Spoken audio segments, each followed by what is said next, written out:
Hi there, it's Ina here, and I'm already working on another art journal page. This one will be for my weekly art journal prompts, and the prompt for this week was believe.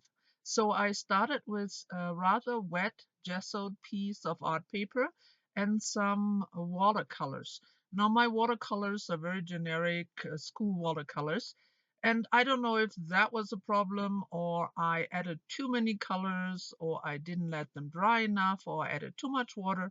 Whatever it was, the outcome was a little too pale. So I finally switched to my glimmer mist. And I know that I had just used it in another background, but it was handy on my table and the first thing I grabbed. So here another background with glimmer mist. And well, they are great. They are very bright, and of course, they leave a little shimmer and shine, which is cool. And as long as you put a little fixative on it, which I will be using in a sec, I just use hairspray, they work rather well. This is white acrylic metallic paint, and I just want to add some splatter all over that background. And next, I will be using some stamp pad. It's a brown one here, and one of my cosmetic sponges, just to give the edges a bit of distress.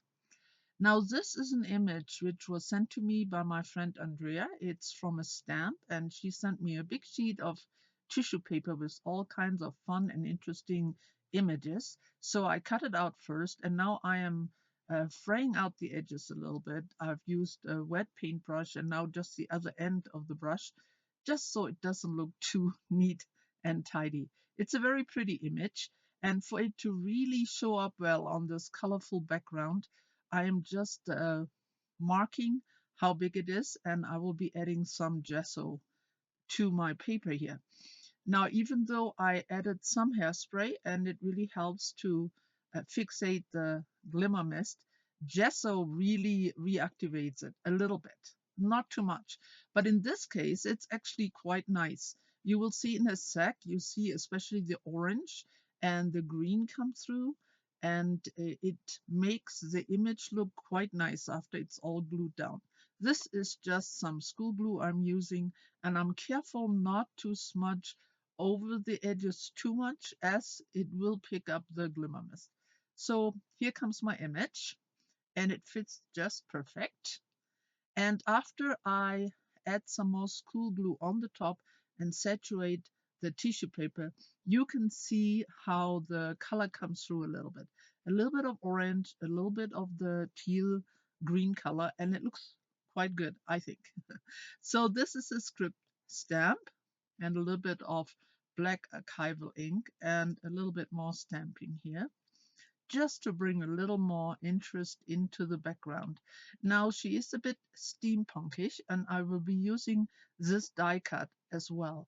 It's like a goggle, I guess, and it came also with that little package Andrea sent to me.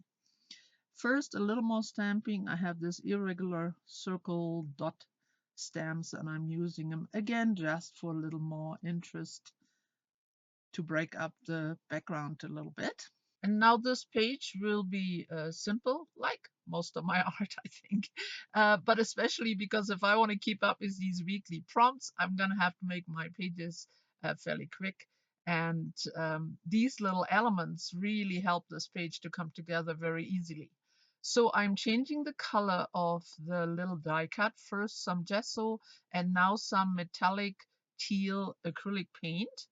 And after that's nearly dry, I'm using some baby wipe to take some of the paint off to give it more of a distressed look. And yeah, that's working out quite fine. Now a little bit of edging, again with my ink pad and my little cosmetic sponge. And now I am outlining it because the die cut is made in a way that you don't see the details.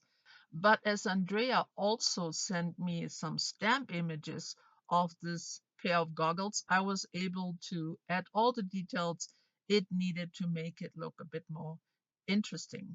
So first I'm using my Sharpie, very simply making sure it has all the screws it needs and an outline for the where the glass goes and all those other things that make this little piece of goggle complete.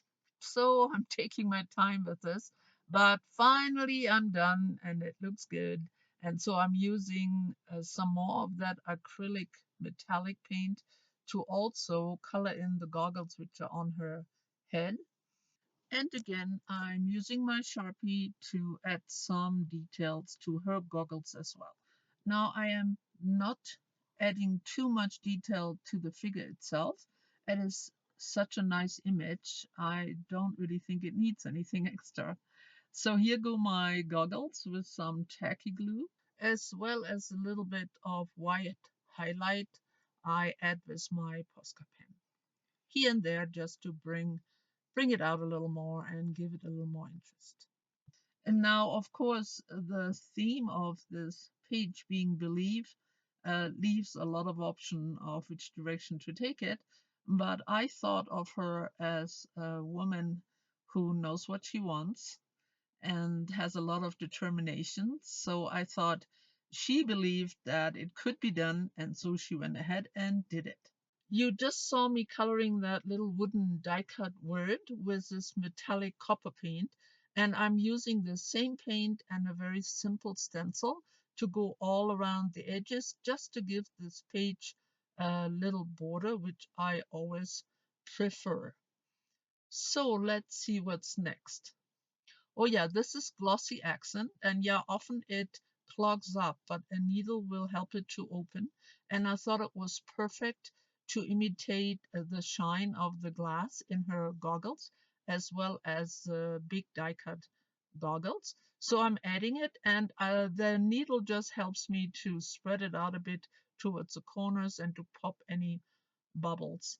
And when it's all dry, it really dries very clear and yeah, looks a little bit like glass. So it's a fun thing to use for this page. So there's my little word.